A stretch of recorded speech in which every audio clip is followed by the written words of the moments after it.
Live from WRAL News Headquarters in Raleigh, your number one source for local news. WRAL News, coverage you can count on. Dual Doppler 5000 radar showing some lingering showers and drizzle in parts of our viewing area. I'll show you who has the best chance of seeing it through the afternoon and evening.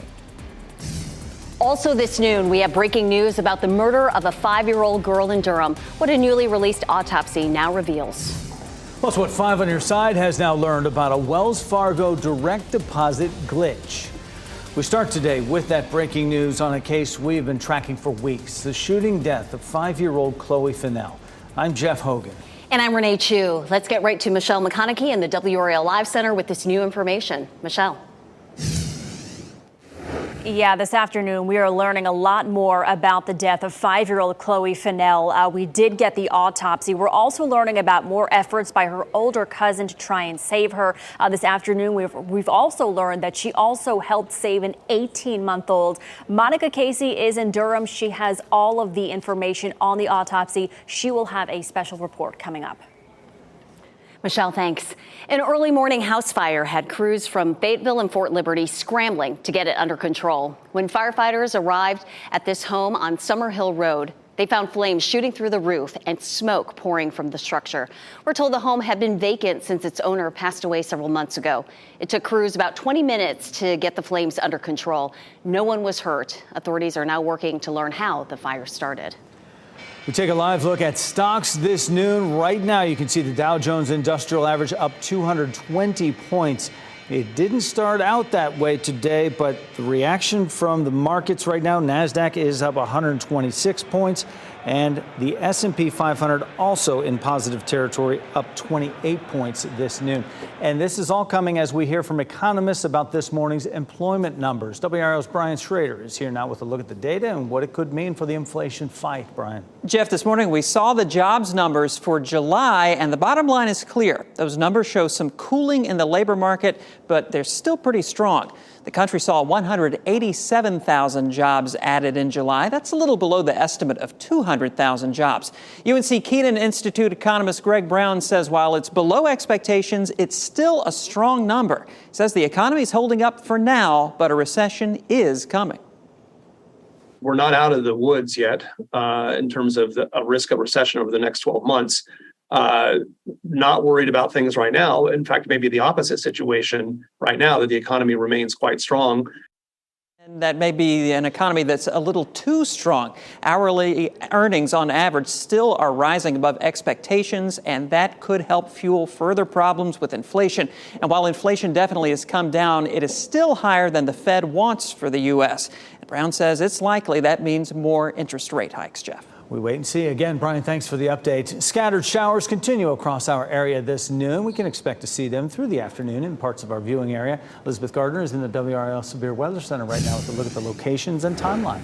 Yeah, here's a live look at dual Doppler 5000 radar, and you can see that most of the green is from the triangle area eastward, and that's the way things will likely go as we head through the afternoon. Not that we won't see an isolated shower pop up around Durham, Raleigh, or even as far west as Sanford, but the bulk of the activity is going to be in the east. One thing that's going on out there is we do have some heavy drizzle in places, and sometimes drizzle doesn't show up as well on the radar. The radar is designed to look at a raindrop, which is about the size of a pea or so, and drizzle is infinitely smaller than that, and so it just doesn't always show up as well on the radar. We'll zoom in around the triangle, and right now we're not seeing anything showing up around Durham, Raleigh, Wake Forest, Garner, but again, there has been some drizzle on and off this morning around the triangle area. We'll move to the east and northeast, and you can see between Youngsville and Bunn here in Franklin County, a few isolated showers. We had a shower that just moved through Lewisburg. And then the bulk of the rain that's actually still showing up is over around Roanoke Rapids and northward. We take a look at Lewisburg, and we have some pretty heavy either sprinkles or drizzle that's happening right now. And you can see that rain's coming down. The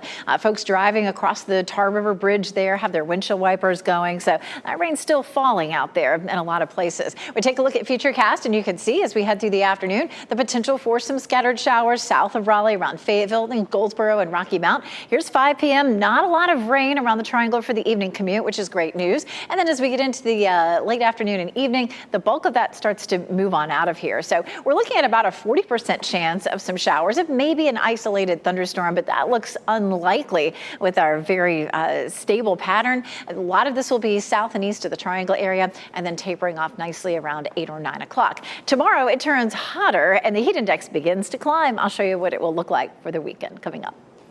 Elizabeth, thanks. Today, Congressman Dan Bishop officially launched his campaign for North Carolina Attorney General. The Charlotte Republican joined Congress in 2019 by narrowly winning a special election. In Washington, Bishop was part of the Freedom Caucus that pushed back at the House leadership on the debt ceiling and budget deal. North Carolina has not elected a Republican Attorney General in over 125 years. Current Attorney General Josh Stein is running for the Democratic nomination for governor.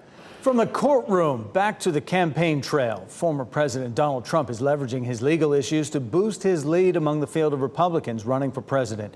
Caroline Shively has that story from Washington. So if you can't beat him, you persecute him or you prosecute him. Donald Trump from a tarmac right outside D.C. on a rainy Thursday after pleading not guilty to 4 criminal counts accusing him of trying to overturn an election. It's not the first storm he's weathered, being indicted 3 times in 4 months. This is election interference at its finest against the leading candidate right now for president for either party. Trump's sure to shift his legal troubles into political capital, returning to the campaign trail 24 hours post-arraignment. He's headlining an event for the Alabama GOP Friday and then headed to the early voting state of South Carolina. He took to Truth Social Thursday saying, "Need one more indictment to ensure my election." And that's likely with another indictment potentially coming out of Georgia looking at election interference. Democrats think that should disqualify Trump from returning to the White House. No one is above the law, not even the president of the United States. It has nothing to do with the timing of the election. But as the number of indictments grow, so does Mr. Trump's popularity. Those big fundraising hauls are slowing down, though, and the legal fees emptying campaign coffers. Trump will also face trials for multiple cases in the thick of election season. 2024 will not be the year of being on the campaign trail, but it'll be the year of the Trump trial. That's Caroline Shively reporting, and special counsel Jack Smith wants a speedy trial for the case looking at the 2020 election and for a verdict to be reached before Election Day 2024.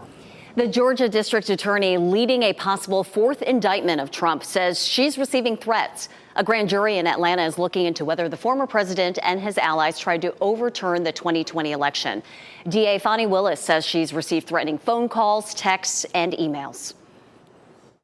They don't always state what the reason is that they're calling, but I've probably been called the N-word more times in the last 2.5 years than most 100 people combined. Willis and her team say they will announce their decision on the Trump probe before September 1st. If you haven't gotten a Mega Millions ticket ahead of tonight's drawing, you still have some time. The jackpot is worth $1.25 billion, the 4th largest in history. WRAL's Kelsey Coffey breaks down the odds of winning the whole thing. Before the July Powerball jackpot winner was announced, we know that more than $52 million worth of Powerball tickets were sold here in North Carolina just for that one jackpot. So people are pretty serious about this, and most convenience stores that you'll see around town look like this. They only will say up until that $999 million mark. But everyone who's playing tonight has their eyes on this, the $1.25 billion prize. This is the 6th largest lottery jackpot in U.S. history. The lump sum for whoever wins is just over $625 million. Even though the odds of winning the big bucks are low, Kenrick Roundtree says it's still worth giving a shot. Trying to be able to take care of my bills and gather my family and take care of them as well. If I was to ever hit, hey, that would be the first thing I'd do. We caught up with the UNC statistics professor when the Powerball hit $1 billion last time, and he says that the odds for winning that if you play are about 1 in 292 million. That's the same odds that you would have for catching 3 foul balls if you were sitting in the stands at a Durham Bulls game. And the odds for the Mega Millions, that's even lower, only 1 in 302 million. So very difficult to pull it off, but you may have a chance. You can catch tonight's drawing right here on WRAL at 11 p.m. Kelsey Coffey, WRAL News in Raleigh. 5 on your side has learned a Wells Fargo direct deposit glitch has mostly been fixed. Frustrated customers started reaching out to the bank on social media last night, saying deposits were missing from their accounts. In a statement to 5 on your side, Wells Fargo apologized and says the majority of issues have been resolved and the rest will be fixed soon. It's still not clear what caused the glitch. Next at noon, attorneys for the man accused of murdering 4 University of Idaho students reveal where he claims he was at the time of the murders. Also, flooding in China from a dangerous typhoon. The dramatic video as a car plunges off a bridge. And why some marine life is literally melting in the world's oceans right now. Download the new WRAL streaming apps on Roku, Fire TV, Apple TV, and Android TV.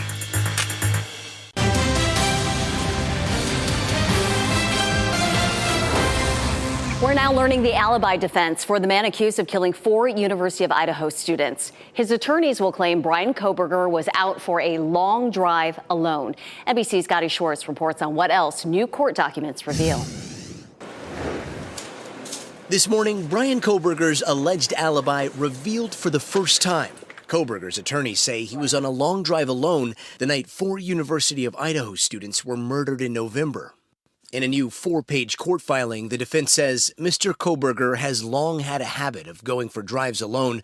Often he would go for drives at night. He did so late on November 12th and into November 13th, 2022. But beyond that, the defense didn't reveal much more in the alibi, adding, Mr. Kohberger is not claiming to be at a specific location at a specific time. There is not a specific witness to say precisely where Mr. Kohberger was at each moment around the time the murders took place. They wanted to comply with the rules, not be precluded from an alibi defense, but give the state as little as they possibly could so they don't have to reveal their hand. However, the defense did say it's possible corroborating evidence of the alibi could be provided by witness testimony during the trial that's scheduled to begin in October. Kohberger is charged with 4 counts of first-degree murder for the deaths of Kaylee Gonzalez, Madison Mogan, Zana Kernodle, and Ethan Chapin. An Idaho judge entering a not guilty plea on Kohberger's behalf. At the center of the case, a white Hyundai Elantra. A month before the murders, Kohberger was pulled over by police, seen here driving alone in a white Hyundai Elantra. He ran the red light. Following the killings, investigators focusing on a similar car seen near the crime scene the morning of the murders. If he was driving around in a white automobile, that's part alibi, part not an alibi, because the state is saying that he was driving around in a white automobile. And due to a wide-ranging gag order, prosecutors, defense lawyers, and attorneys for the victims' families and witnesses are prohibited from saying anything publicly about this case. National Basketball Players Association is condemning the Orlando Magic for donating $50,000 to a super PAC supporting Florida Governor Ron DeSantis' presidential run. The players say when a donation is made on behalf of an entire team, that's money earned through the labor of the employees. DeSantis has taken extreme stances on various issues, particularly those of inclusion. First, the Florida Department of Education said black people benefited from slavery, and now members are banning AP psychology in school districts if the content relates to sexual orientation and gender identity. The College Board rejected modifications to the AP courses to accommodate regulations that censor college-level standards for credit. The Education Department claims the class remains listed on the state's course code directory. AP Psychology was the 5th most popular advanced placement class in the state. And happening right now in the WRAL Live Center, another victim of the Gilgo Beach murders has been identified 27 years later. This was a press conference that was held earlier this morning. Previously dubbed Jane Doe 7, Karen Vergata was identified using DNA genetic genealogy. She went missing in February of 1996. 11 sets of human remains were found in or near Ocean Parkway on Long Island since 2010. And while most of the remains have been identified, some have been yet to be named. Rex Heuermann was arrested last month and charged with 3 counts of murder and the deaths of 3 women. He has pleaded not guilty to all charges and is being held without bail. Michelle, thanks. A pair of Tennessee House members won back their seats. Tennessee Representatives Justin Jones and Justin Pearson fully reclaimed their legislative seats in a special election Thursday. They were expelled for involvement in a gun control protest on the House floor. The protest came in the wake of a shooting in Nashville at a private Christian school where 3 children and 3 adults were killed. Hopefully these numbers will show my colleagues in the legislature that what they did will not set a precedent that it can happen and it's acceptable, that we will challenge it, that the people will rise up and continue to hold them accountable. Thursday's election came as Tennessee state lawmakers will hold a special session this month to address possibly changing the state's gun control laws. Dashcam video captures a frightening moment here. A vehicle plunged off a collapsed bridge during severe weather. This happened in China following a typhoon. Flooding across northern China caused that bridge to collapse. The driver just didn't see what was in front of them there. It wasn't the only vehicle either that met that fate. We are told there were no casualties. Scientists say the hotter ocean temperatures off the Florida coast are having a devastating effect on coral life. Corals are dying from heat stress, bleaching, and melting off their skeletons. While some bleached corals turn white, others turn bright purple, which experts believe is an effort to resist UV radiation. The water temperature off the coast of southern Florida is up to 93 degrees Fahrenheit, about 5 degrees warmer than the same time last year. And I know they've had 100-degree temperatures in some of the water around the Keys there. It's very concerning. Heat is not an issue today. We might not even hit 80 degrees, but we do have spotty showers out there. Meteorologist Elizabeth Gardner letting us know where the rain is now and what we could see in the afternoon.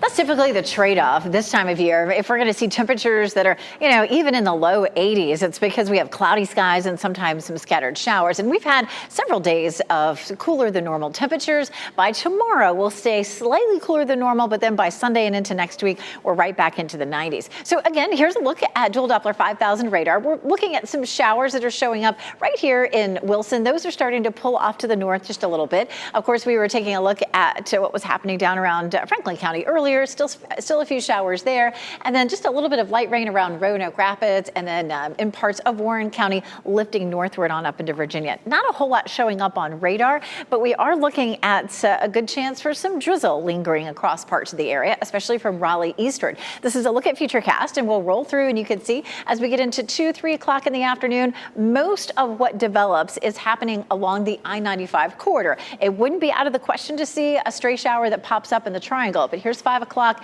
and this has been consistent with our models during the day today. Each run that comes in really shows the potential of either south of the triangle or around Goldsboro, Rocky Mount, and that it really starts to taper off between 8 and 9 o'clock. So it's not going to last all night, and it will be isolated at best. By 11, 12 o'clock, we begin to see some clearing, but we're probably going to start off tomorrow morning with some cloud cover. Take a look at Wilson. It's a little breezy there. You can see the whirligig spinning, and there was a shower that moved through just recently, but you can see folks standing out there at the Whirligig Park without their raincoats or umbrellas, so it looks like that shower has moved out of there.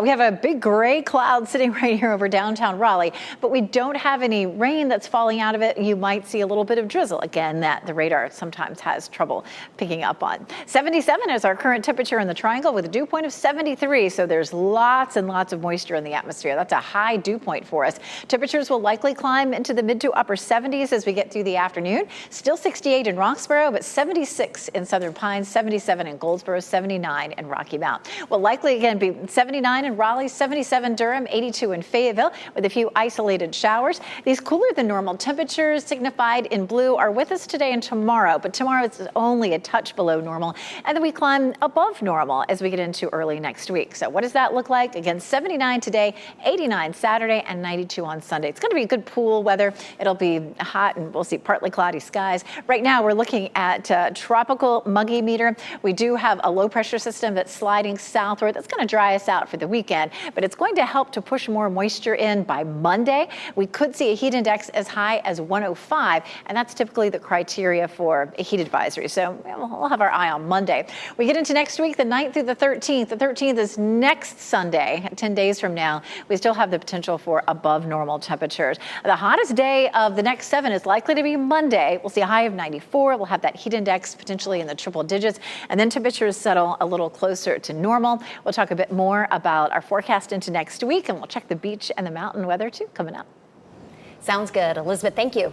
Coming up on our evening news on WRAL, a small Cumberland County town is celebrating the long-awaited grand opening of the town's new public safety building.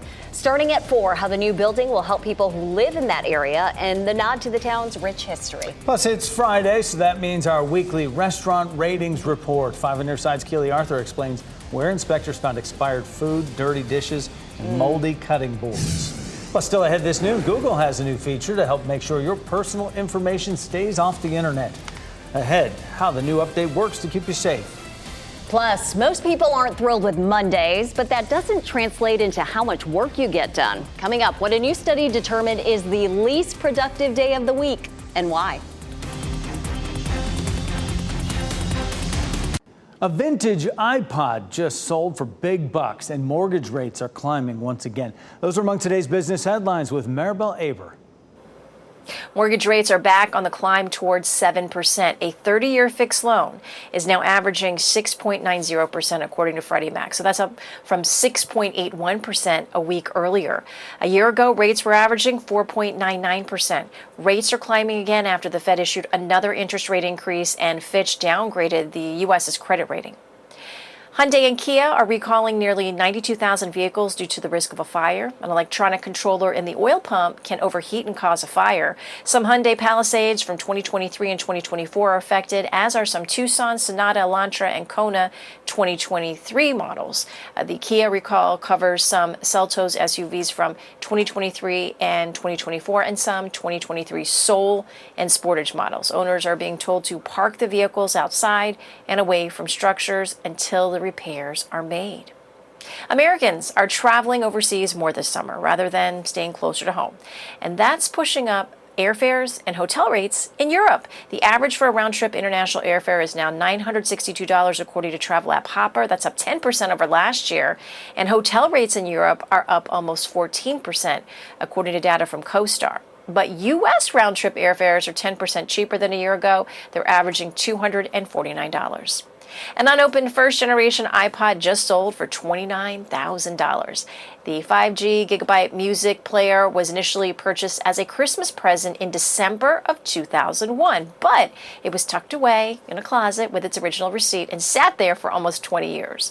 A private collector just bought it through WRAL, the collectibles investing platform. The sale comes just weeks after a factory-sealed first generation sold for $190,000 at an auction. And those are your business headlines. I'm Maribel Aber at the NASDAQ market site. Mondays may still be manic, but a recent study finds there is a day that is worse for productivity. Researchers say Fridays are when workers feel really tired and fried. Texas A&M School of Public Health examined computer use at a large company to find out which days are most and least productive. The study found less activity in typed words, mouse movements, and the most typos just before the weekend. Jeff, we're not fried yet, right? No, we're okay. Not Friday. Google is showing users where their information is popping up on the internet. The company is updating its results About You dashboard. The new update will alert people when their personal information, such as their phone number, home address, or email, shows up on search results. Each user can review the information and decide if they want to submit a request to remove it. Still ahead, we are revisiting Congressman Dan Bishop's state attorney general run. Coming up, we'll go beyond the election run and look at what this could mean for the Republican ballot. Also ahead, a change to the paid parental leave policy for North Carolina public school employees. We'll explain how it works. And here are your winning lottery numbers from the NC Education Lottery on your screen.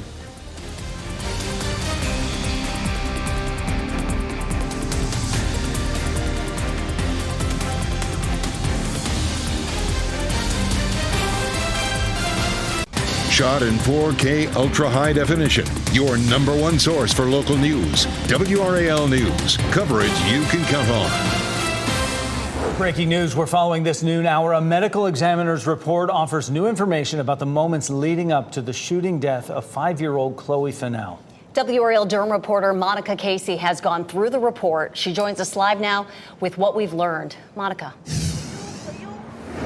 Well, the medical examiner's preliminary summary gives us a better idea of what happened in that house where the shooting occurred on North Guthrie Street. 15-year-old Destiny Sidbury was babysitting her 5-year-old cousin, Chloe Fennell, and another little boy on July 5th. Their family member, Brian Luster, has been charged in this shooting. The report says, according to law enforcement, the suspect called 911 saying he was overdosing. Dispatchers could hear him arguing with 15-year-old Destiny. The report says after that argument, the suspect went and got a 9mm handgun that belonged to Chloe's mother and opened fire on the 3 children. When police arrived on scene, they found the suspect choking Destiny. She told the officer she'd been shot. She had 7 gunshot wounds. The report says the suspect charged that officer and was wrestled to the ground before being taken into custody.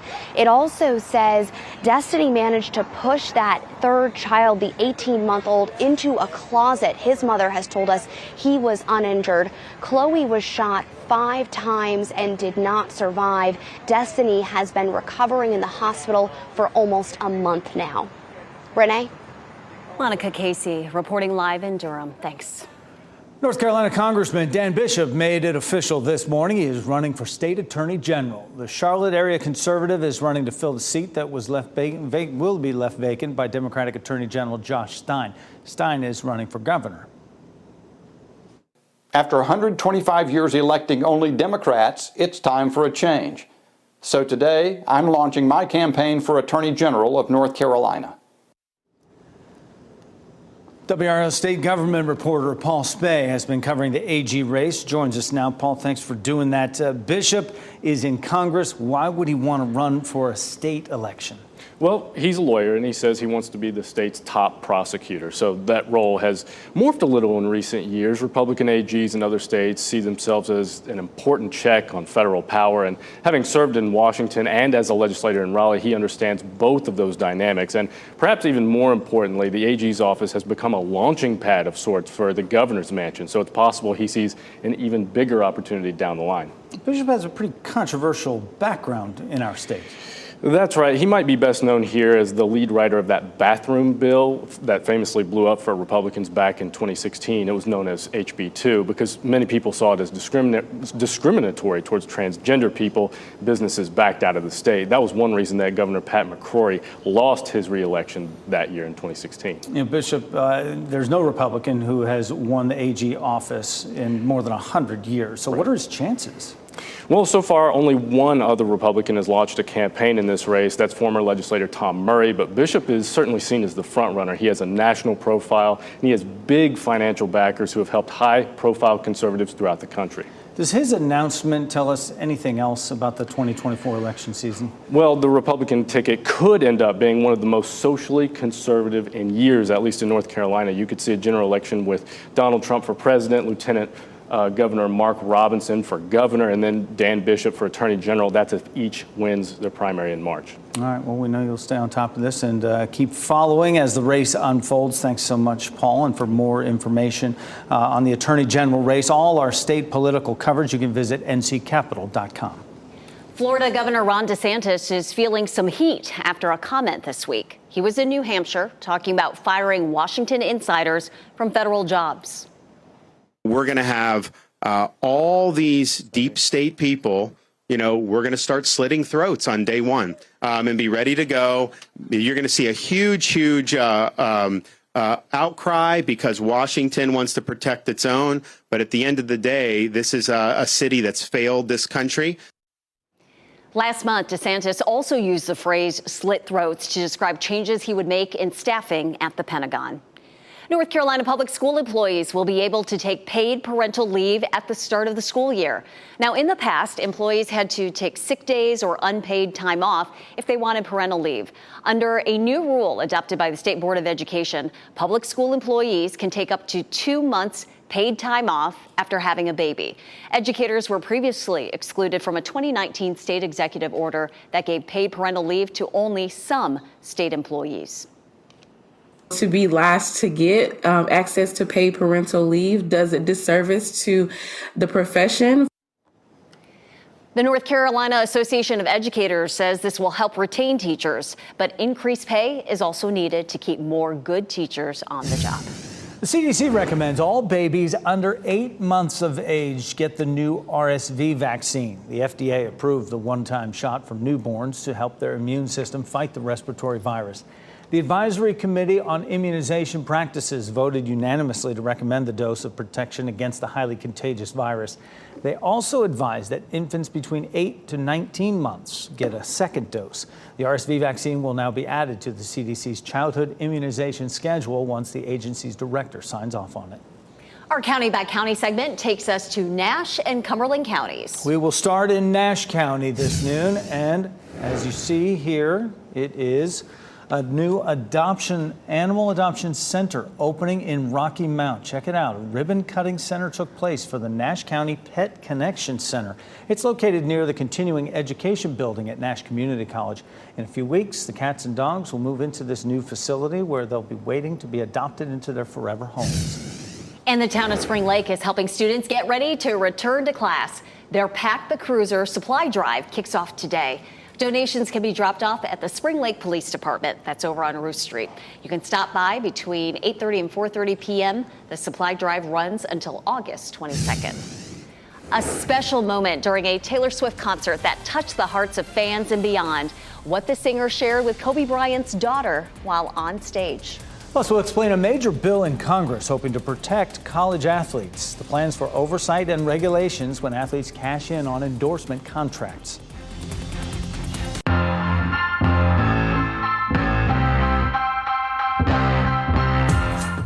It is summertime in North Carolina, and that means barbecue and live music. Here's a look at your best bets from the WRAL Out and About team. Enjoy a sampling of beer, bourbon, and barbecue at Booth Amphitheater in Cary this weekend.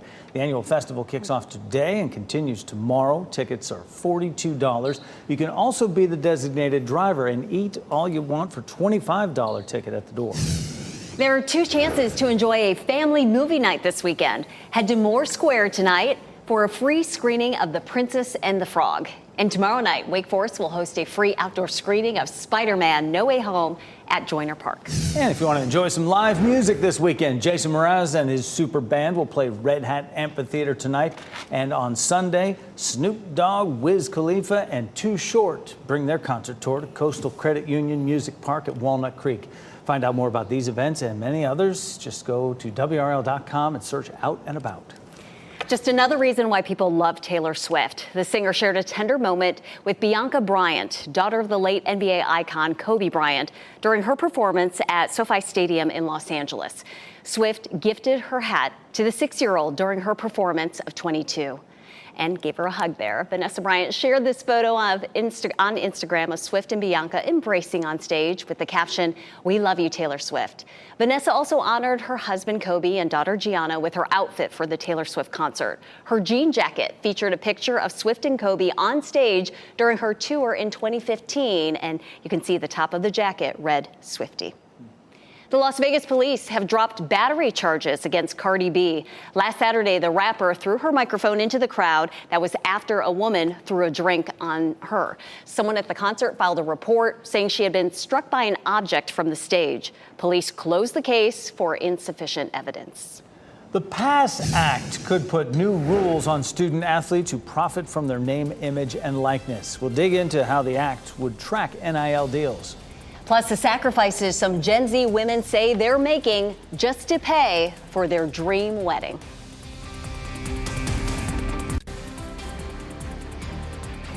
Welcome back. A live look at North Hills in Raleigh. gray and dreary Friday, but at least it won't be hot, only getting up into the upper 70s today. NFL season is here, and it is off to an exciting start. The NFL's preseason got started last night with the Hall of Fame game in Canton, Ohio. The Cleveland Browns beat the New York Jets 21-16. The Jets will now turn their attention to the Carolina Panthers. The teams will play at Bank of America Stadium next Saturday in the Panthers' preseason opener. The Women's World Cup is moving into the knockout stages. That means it's win or go home for the 16 remaining teams, including the U.S. The U.S. women will play Sweden in the round of 16 on Sunday morning. You can watch it live on Fox 50. It will be another early morning for soccer fans. Set your alarm. Kickoff for that game will be at 5 a.m. A bipartisan bill is looking to create a national standard for name, image, and likeness rights in college athletics. The new bill would also mandate the creation of a national database of NIL contracts. Matt Napolitano explains how it could affect college athletes. Alabama Republican Senator Tommy Tuberville and West Virginia Democratic Senator Joe Manchin introduced Protecting Athletes, Schools, and Sports, or the PASS Act. The goal of the bill, the creation of nationwide regulations to protect student athletes, maintain fair competition and compensation, and preserve college sports. After a ruling from the Supreme Court that allows college athletes to profit from their name, image, and likeness, or NIL, the NCAA asked for federal guidance to address concerns from schools about missing out on prospects because of the NIL opportunities afforded at different academies. The bill would require student athletes to complete 3 years of academic eligibility before they could transfer to a new school and immediately compete.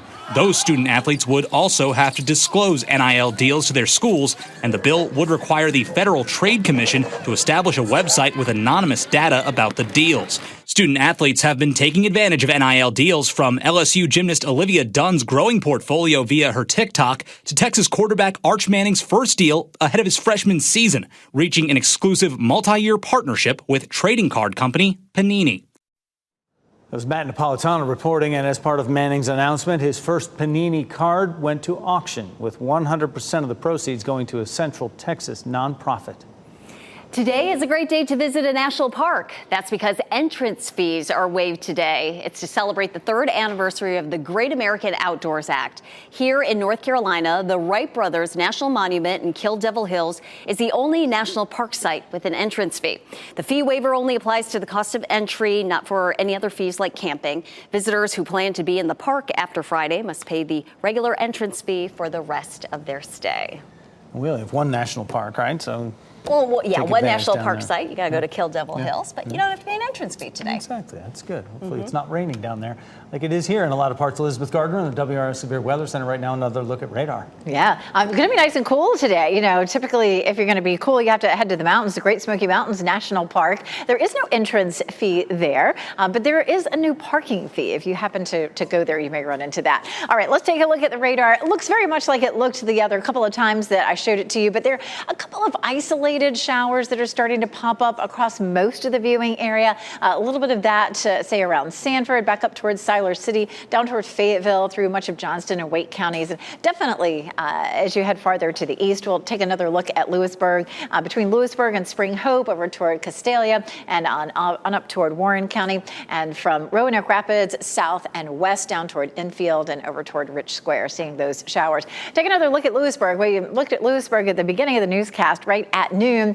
and it was raining, and it is still raining there, even though it's not showing up on the radar necessarily right there in Lewisburg. We are seeing some heavy drizzle falling there. Lots and lots of rain well to our west. We have this front that's diving southward, and along this front, we're seeing some severe storms. We're unlikely to see a lot of thunderstorms. If we end up with thunderstorms today, it's going to be east of Raleigh. We're seeing some of that pushing to the coast with the potential for some thunderstorms. But for most of our viewing area, we're going to be in the stable part of this system. It will continue to sink southward. You can see Futurecast here at 2 o'clock from Southern Pines to Fayetteville to Goldsboro to Rocky Mount. We're seeing a few showers. Couldn't rule out An isolated shower from Raleigh over toward Durham. But at 5 o'clock, really, most of it looks like it's going to be along the I-95 corridor, and then gradually by 8 or 9 o'clock pushing eastward. We'll begin to see a bit of clearing as we get to say 11 o'clock, midnight, but we'll likely see that filling in with clouds early Saturday morning. Saturday's looking pretty dry for us, about a 10% chance of a shower across the bulk of our viewing area, but it's a 50% chance a little closer to the coast. For the next few days, again, looking at 60% chance today, a very little chance Saturday and Sunday, and a 30% chance on Monday. Monday's the day that is going to be so hot for us. We take a live look at Fayetteville, starting to dry out a little bit there on Hay Street in front of our newsroom. Goldsboro a little breezy, Apex and Chapel Hill both looking a good bit drier now. Looking at a hotter day tomorrow and Sunday, 89 tomorrow, Sunday at 92. We'll see partly cloudy skies both days. If you're headed to the beaches, temperatures right along the beaches will be in the mid 80s. Looking at a better chance for thunderstorms tomorrow. It backs off from 50%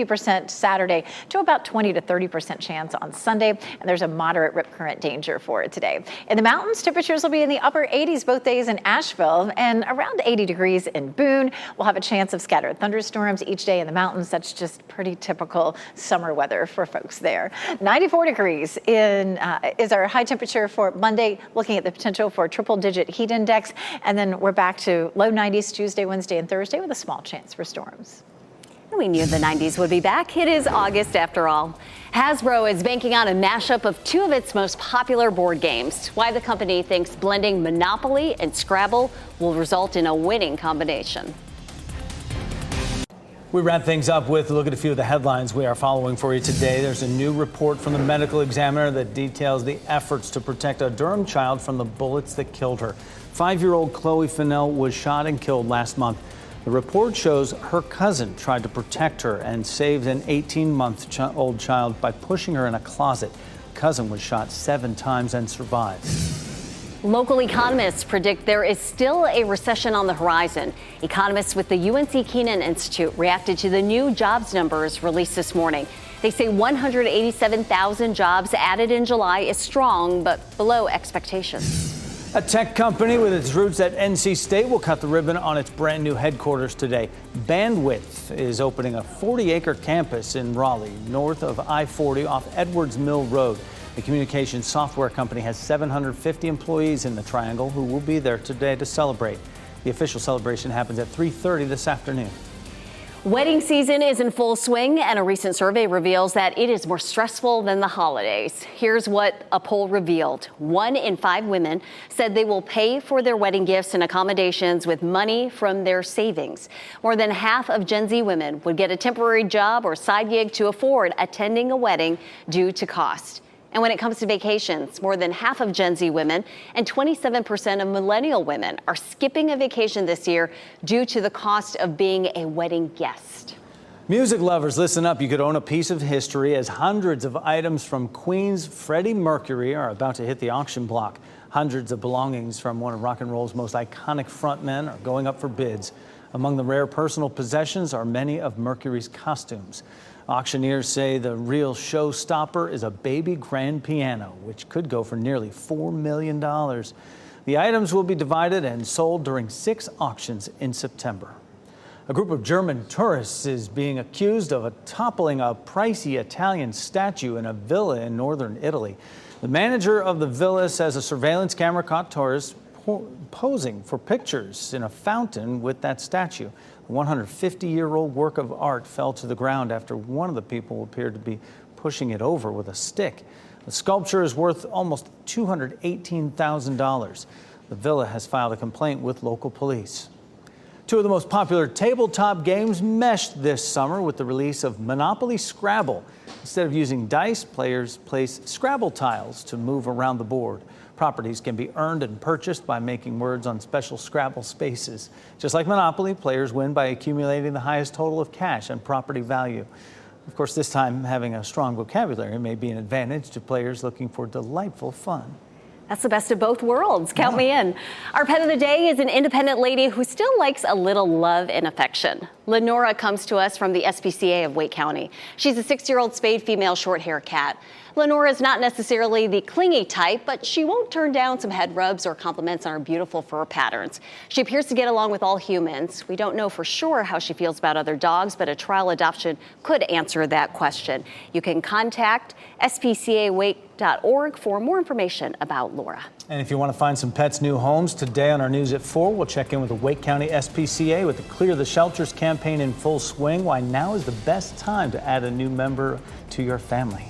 NBC News Daily is next on WRAL, your next local news update in 30 minutes.